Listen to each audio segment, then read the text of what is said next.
I, Nirmala Rawat, welcome you again to my YouTube channel. Today I'll be reading part 2 of chapter 20. In the last part, Mata cleared to Chandrika that there is no separation between Sri Ram and her, as Sri Ram and Sita are one, and Sri Ram is the essence of love. Moving on to part 2, chapter 20, the education of Luv and Kush. Soma continues narrating. Some days later, I found Mata alone sitting outside when I brought her the evening drink. It was after nightfall and the children were asleep. Mata was gazing at the night sky. Through the dim light, I could see an expression of longing on her face, something I hadn't seen before. "What are you thinking, Mata?" I asked her. She didn't answer.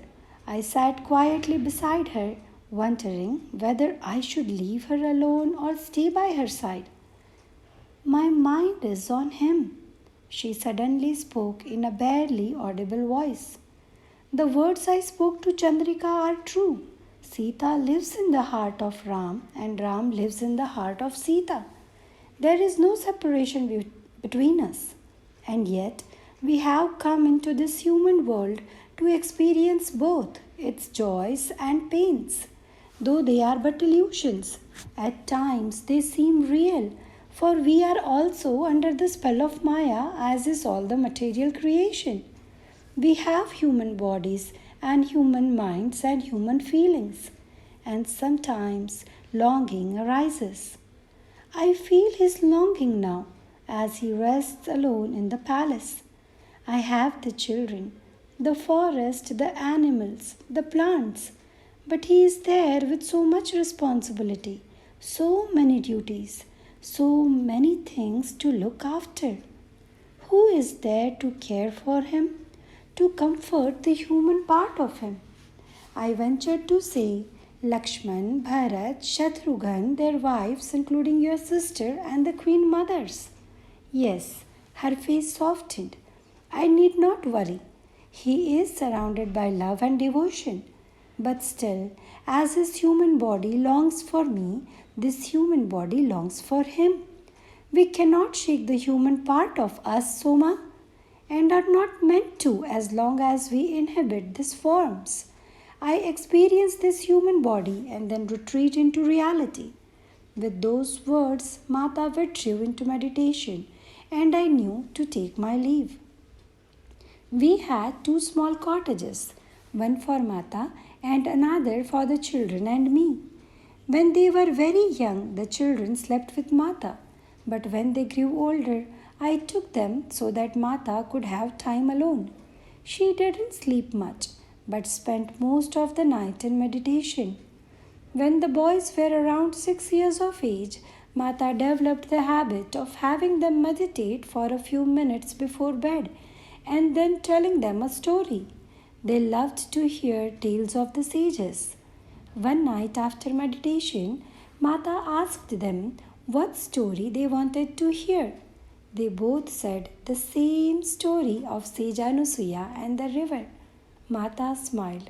She had told them that story so many times, and each time it was as if they were hearing it for the first time. Since they had requested it yet again, she began. When Sage Anasuya and her husband Sejatri were looking for a quiet, isolated place to build their hermitage, they entered a desolate forest. The trees were dying for lack of water. Many of the animals had fled, and there were no humans in sight. Sage Atri thought this would be a perfect place to meditate as there would be no disturbances. But the lack of life made Sage Anasuya very sad. One day, as she was walking in the forest, she came across a tiger who was thin and faint for lack of food. She found him digging with his paws into the earth in search of water. Her compassion was awakened. "What happened to this forest?" she asked him.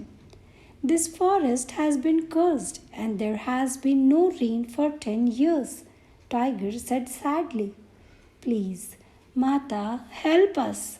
My family has lived in this forest for many generations, and it is not right that we should have to flee. Anasuya made a commitment then and there to bring water and life back to the forest. That night in meditation, she traveled to the celestial world in search of help. Love began to get fidgety. Where is the celestial world, Ma? Is it above the clouds? Mata smiled and shook her head. How many times had she explained this to him? Close your eyes, she instructed. Tapping them gently on their chests, she said to the boys, the celestial world is inside you. See how beautiful it is. She continued the story. Sage Anasuya saw all the beauty and life in that celestial world and wanted to manifest this beauty on earth. She came to a river and called out to the beautiful river goddess Mandakini Devi. The goddess arose from the river and the sage addressed her. Please, help me restore life to the forest. Come with me to earth. But the river goddess shook her head. You are asking me to come to that desolate place and live this beautiful world? Why? Sage Anasuya could not restrain herself. Out of love, she replied with the urgency in her voice. Out of love for the trees, for the animals who have no water, for the humans who depend on the plants and animals for food. Come out of love. The goddess was moved by the extent of Sage's devotion.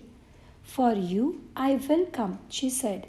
If you can replicate the beauty that is here, if you can bring life back to the forest, I will come nourish it. Sage Anasuya returned to her physical form and engaged in intense tapasya. I have told you what tapasya is. The vision of celestial world vanished and both boys now opened their eyes. It is long meditation, said Kush, and sacrifice, giving up food and sleep, added Love. Mata nodded. It can take many forms, but all of these disciplines are for one purpose only. Do you remember what that is? To strengthen the will, Love asked. Again Mata nodded. There is more power contained in the human will than all the power of Surya Dev, the brilliant sun. But we don't know how to use that power. It is locked inside of us. Tapasya unlocks the power of will. You must remember that always. Their eyes were now wide open, and it also strengthens devotion. You mean even we have that power? Asked Kush. Mata nodded. That was the gift to human beings, but it is a gift of which most humans are ignorant. It takes much practice and training to awaken the will. Only the sages know the secret of this. Jai Shri Ram. Here, Mata showed us that good habits must be instilled in childhood. Mata had developed practice of meditation in Luv and Kush since childhood and had explained the kids well the importance of meditation. Would you try meditation or try to instill this habit in yourself and your kids? Jai Shri Ram. Let me know your comment in the comment section. Do not forget to share, like and comment. Subscribe if you are new to this channel. Have a good day. Jai Shri Ram.